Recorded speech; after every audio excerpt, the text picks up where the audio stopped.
Sepanjang kami jelajah sekolah demi sekolah, jumpa pelajar demi pelajar, kami menjumpai beberapa masalah yang sangat menakutkan dan sangat menyedihkan.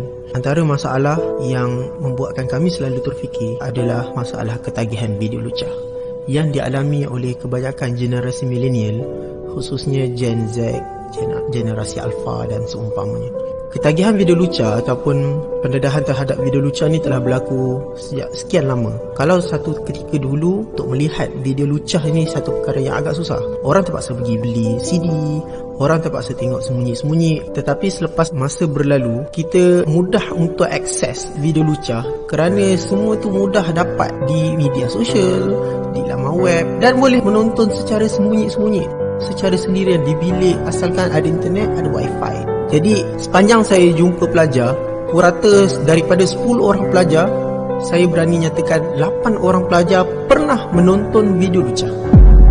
Ada perbezaan antara pernah menonton dan ketagih video lucah. Kalau menonton video lucah, sekurang-kurangnya mungkin dia melihat sekali.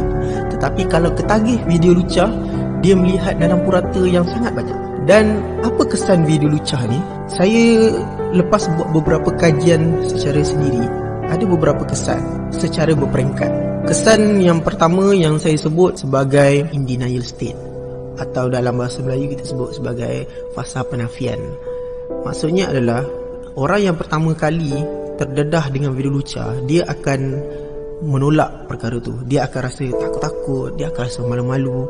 Sebagai contoh, kalau kita lihat, kalau kita ingat masa kecil-kecil dahulu, kalau kita tengok TV, ada aksi berciuman di TV, biasanya mak kita akan tutup mata kita, atau kita mungkin akan tutup kedua-dua mata kita kerana malu. Itu kita menafikan je, kita cuba tolak dia. Tetapi bila kita dah terdedah, bila kita dah banyak kali tengok aksi berciuman di TV, kita dah jadi rasa macam, apa masalahnya? Sama juga macam ketagihan video lucah. Pertama kali tengok video lucah, dia akan malu-malu, dia akan rasa geli, dia akan rasa takut-takut, dia akan rasa bersalah dan seumpamanya. Tetapi bila dah berkali-kali tengok, sekali, 2 kali, 3 kali, dia akan masuk fasa yang kedua yang saya sebut sebagai justification, ataupun fasa cuba mencari alasan, cuba mencari justifikasi. Fasa ni, bila orang tengok video lucah, dia akan cuba bagi alasan untuk menyedapkan hati. Sebagai contoh, kalau tengok video lucah, alasannya bukannya berzina pun. Kalau tengok video lucah, alasannya, alah kawan aku ajak, semua orang tengok, apa masalahnya? Bukannya ajak berzina, bukannya nak rogol orang. Dan ada kes yang saya jumpa, sebelum berkahwin dia jumpa saya, "Ustaz, boleh tak kalau saya tengok video lucah?" Saya tanya kenapa? Alasannya, nanti boleh belajar.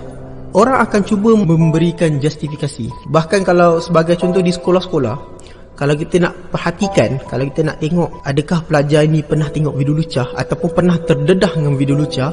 Sebagai contoh, pelajar tingkatan 3, kalau belajar sains bab 4, bab reproduction, dia akan terlalu semangat bila tengok, bila belajar benda tu. Padahal dalam kelas mungkin biasa-biasa je, tiba-tiba bab tu semangat. Bahkan saya pernah pergi satu sekolah, ada seorang cikgu sains beritahu saya, ketika bab tu ada seorang pelajar berani tanya cikgu tu, dia tanya, "Cikgu, macam mana cikgu buat dengan suami?"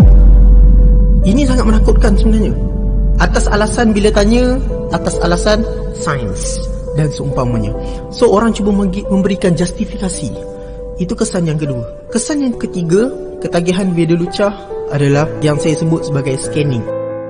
Apa maksud scanning? Bila orang dah ketagih video lucah, kalau lelaki khususnya, dia akan suka pandang perempuan. Pandang perempuan bukan pandangan biasa, tetapi pandangan bernafsu, pandangan bersyahwat, pandangan gairah. Sebagai contoh, kalau saya jumpa pelajar-pelajar, biasanya dia akan tanya, "Ustaz, kenapa saya tengok perempuan, saya rasa suka yang terangsang dan menakutkan." Ada sebahagian lagi, dia suka tengok kawasan perempuan yang hotspot dan suka membayangkan perempuan itu tidak berbaju dan seumpamanya atas alasan cuci mata. Tapi kalau yang Islamik sikit, yang mungkin pelajar-pelajar sekolah agama yang ketagihan video lucah, dia tak suka, mungkin tak suka tengok perempuan seksi, tapi dia suka tengok perempuan-perempuan yang tudung labuh, pakai yang jubah, dan dia cuba membayangkan sesuatu yang menakutkan. Itu kesan yang ketiga, dia cuba scanning. Dan kesan yang terakhir, yang paling menyedihkan adalah fasa melihat perempuan sebagai objek seks semata-mata. Sampai tahap itu, ketagihan video lucah paling ekstrim, dia akan sampai tahap dia melihat perempuan bukan sebagai seorang perempuan. Dia melihat perempuan bukan sebagai seorang anak. Dia melihat perempuan bukan sebagai seorang mak.